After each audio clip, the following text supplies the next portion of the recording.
I'm moving into this house with my mom.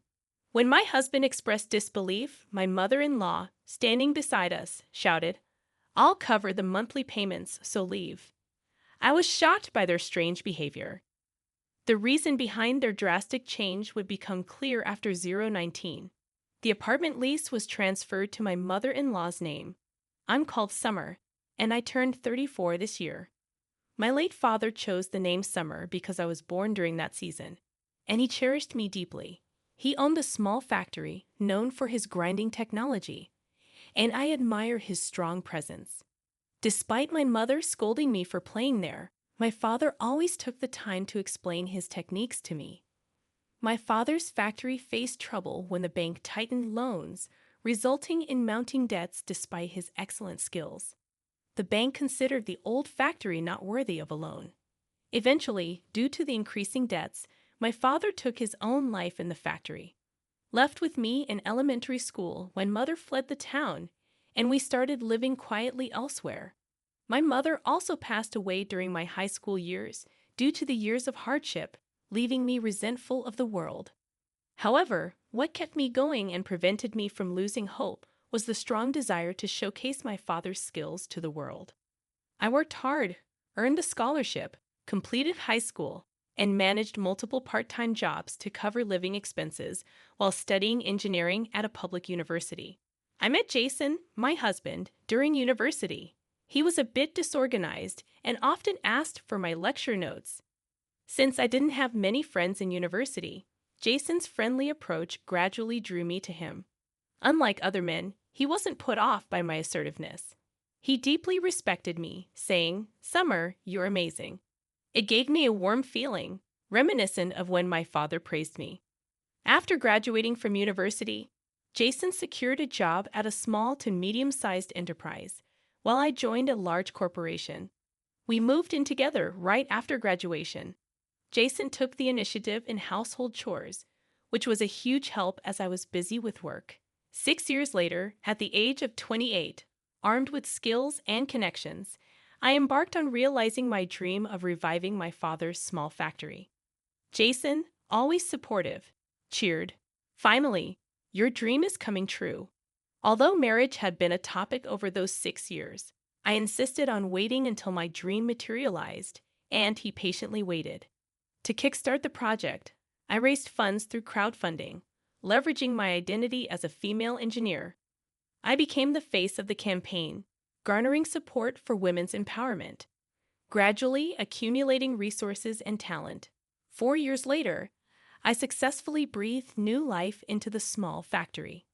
Knowing the bank's reluctance to fund an old factory, I equipped it with cutting-edge machinery, focusing on a clean, modern appearance, creating a workplace where women could feel comfortable.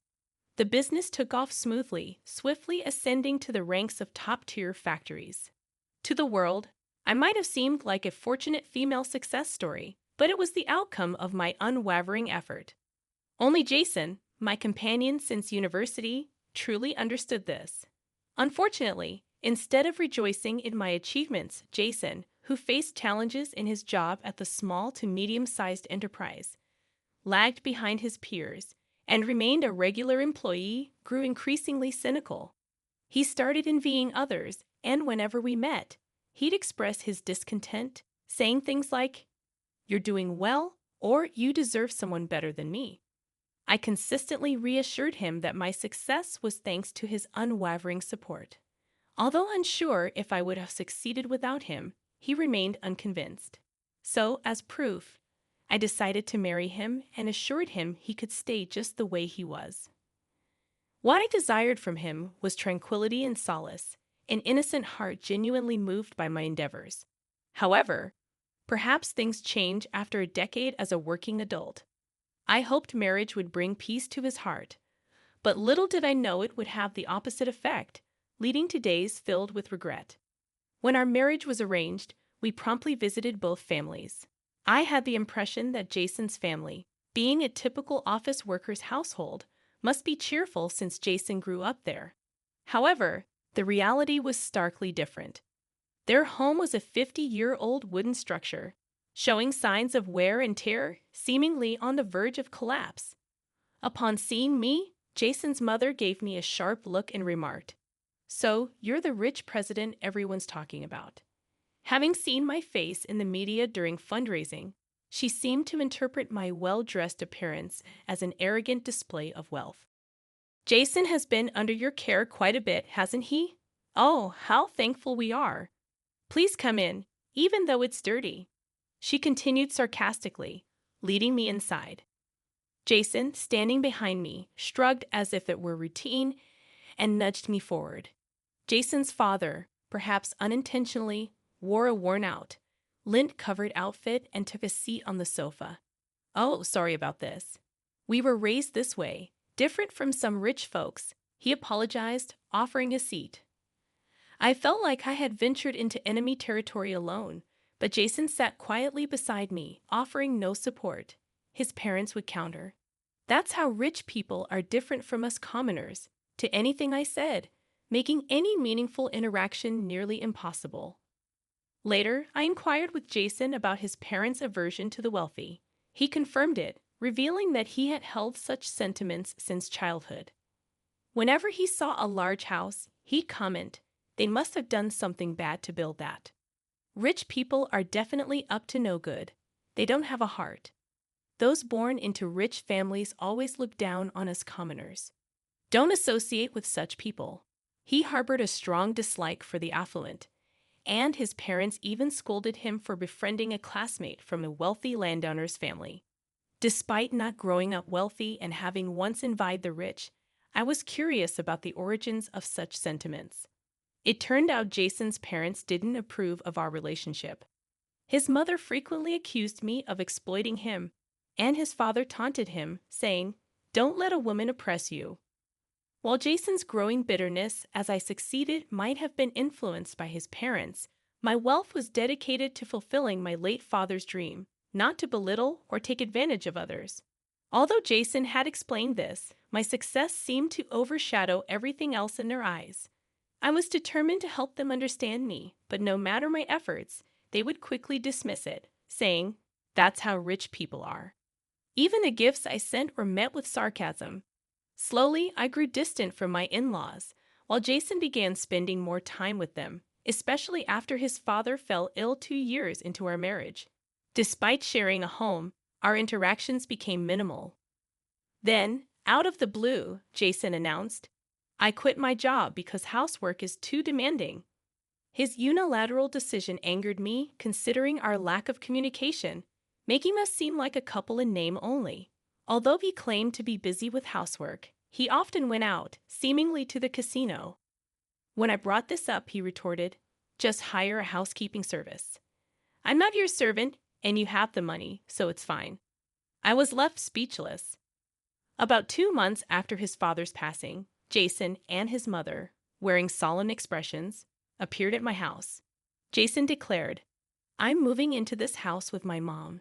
As I stood there in shock, my mother-in-law, positioned behind me, stepped forward and shouted, "I'll cover the monthly payments to leave." Surprised, I blurted out, "Wait, please. Can you afford the rent, Mother?" This seemed to strike a nerve as she turned red in the face and snapped, "You're always belittling people. You may think you're always the best. We have our ways too. We won't be looked down on forever." Jason also snorted in contempt. "I won't always bend to your wishes. I'll chart my own path," he declared. Faced with their strong attitudes, I came to the realization that dealing with them was becoming impossible. Reflecting on everything that had unfolded, I reluctantly agreed, "Fine, I'll move out next month." However, my mother-in-law interjected, "Not next month, leave by next week. My moving stuff will arrive." Her schedule was unreasonably tight, and she had already planned her move without waiting for my final decision. What was she thinking? As I hesitated, she casually remarked, "You're wealthy, just hire someone to move for you." It wasn't about the money. It seemed they couldn't look past the notion that being affluent makes you less human. I started to ponder, why don't they find a new place? This is my rental. But as if predicting this, my mother-in-law countered, "This is Jason's place. Just because you make some money, don't get too carried away." It was evident she disliked that I earned more than Jason.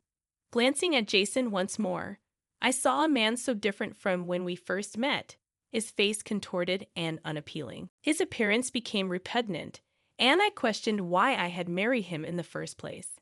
In that moment, a strong desire to leave and not share the same air with them overcame me. This, I thought to myself, is the moment one decides on a divorce. Turning away from them, I calmly stated, "Fine, I'll move out this weekend. We'll handle the paperwork." At that, they exchanged triumphant glances, almost reveling in the feeling of defeating a longtime adversary. It felt strangely liberating. Swiftly, I searched for a new apartment and a moving company, sorting out all the necessary paperwork. Despite being occupied with business trips, I managed it all. Upon returning home to find Jason asleep and treating me as if I were invisible over the weekend, he emotionlessly signed the divorce papers, and my former mother-in-law signed the lease agreement with the real estate agent. I wondered if she even considered the $6,000 rent. So I left the luxury condo, moving out solo. Naturally, I opted for a high-security apartment, a one-room space sufficient for one person. Considering it an opportunity, I let go of many possessions, feeling a sense of renewal. Having the freedom to decorate as I pleased was a pleasant change. I immersed myself in interior decorating for my new apartment, or more accurately, I had to immerse myself to avoid going insane. Never did I imagine that my long-standing relationship with Jason would conclude in this manner. We used to be each other's support during our financially challenging college days. The distortion that gradually crept in over time is quite unsettling. However, a shocking revelation shook my understanding of the situation. A college classmate mentioned witnessing Jason indulging in a nightclub, and an acquaintance from my previous apartment shared sightings of my former mother-in-law driving off in an opulent foreign car, adorned in expensive fur and barely recognizable. The irony was profound. Despite their disdain for the wealthy, they had achieved affluence themselves after I left. Then, out of the blue, 2 months later, Jason called me, sounding almost in tears, and pleaded, "Please help me." I was utterly bewildered. After unilaterally driving someone away, now seeking help, it seemed a terrible twist of fate. Driven by curiosity, I inquired about the situation. Jason began pouring out his story as if a dam had burst. It all started 3 months ago when my former mother-in-law, in a state of excitement, informed Jason, "Guess what? $3 million. We won $3 million. She had been buying lottery tickets annually, and this time, luck was on their side. Shocked, Jason asked, "Really?" And she confidently replied, "Absolutely. I checked it many times. We're rich now, no more being ridiculed by the wealthy. God has been watching over us." Jason fully believed her. She continued, "Now you can break free from that woman's slavery, Jason. She's got a young man on the side, you know. Leave her something." In the thrill of the moment, they both decided to sever ties with me, united in the notion of driving out the perceived devil. Subsequently, they moved into a luxurious condo, reveling in their newfound affluent lifestyle. Jason depleted his savings, and his mother spent her late husband's inheritance extravagantly. However, their joy was short-lived when, upon attempting to cash the lottery ticket, the bank informed them that it was from the previous year, not the current one. Despair engulfed them as it was revealed that the mother had mistakenly checked this year's numbers on last year's ticket. Their hesitation to cash it immediately, fearing my potential claim in the divorce, backfired. Stunned, my response was a simple, "That's unfortunate," and as I prepared to end the call, Jason desperately inquired, "Can I seek compensation, right?" I couldn't fathom the audacity. Compensation? You were the one making baseless accusations, quitting your job and claiming compensation for housework you didn't do. I never requested him to quit his job, and instead of contributing to household chores, he was squandering his time gambling. My anger flared, and I couldn't hold back, yelling, "Don't be absurd, you lazy husband." My sudden outburst surprised Jason, evident in the fear discernible over the phone. If anyone deserves compensation, it's me being kicked out like that, enduring constant complaints about the wealthy from a jealous mother and son who never made an effort. Having aired my grievances, I felt a sense of relief and hung up. The lottery ticket blunder was a foolish mistake. Well, they are just another family to me now. Their fate is of no concern to me. 3 days later, a familiar figure appeared in front of my factory. It was my former mother-in-law, disheveled and clad in worn-out clothes. She seemed like a victim as she suddenly knelt, pleading, "Please, please. I can't afford the $6,000 rent. Please come back." Letting out a sigh, I responded, "Didn't you read the documents? You should check things more carefully. First, the lottery ticket, and now this." She looked up resentfully, saying, "Are you going to abandon this unlucky mother and son?" I shook my head, stating, "Luck is something you create. I've forged my own luck." "What have you been doing?" Dumbfounded, she slumped, and I walked past her without offering assistance. Glancing back after a while, she was still seated there. I didn't look back again and continued on my way. Later, I learned that Jason and his mother were evicted from the luxury condo. They relocated to a dilapidated wooden apartment, working tirelessly in part-time jobs, having depleted all their savings. Meanwhile, I intensified my focus on work, and my factory expanded beyond a small-scale operation. I acquired a larger plot nearby to construct a new factory with facilities for parental leave and childcare. Although I can't share this progress with my parents, witnessing happy families with children at work brings back memories of my childhood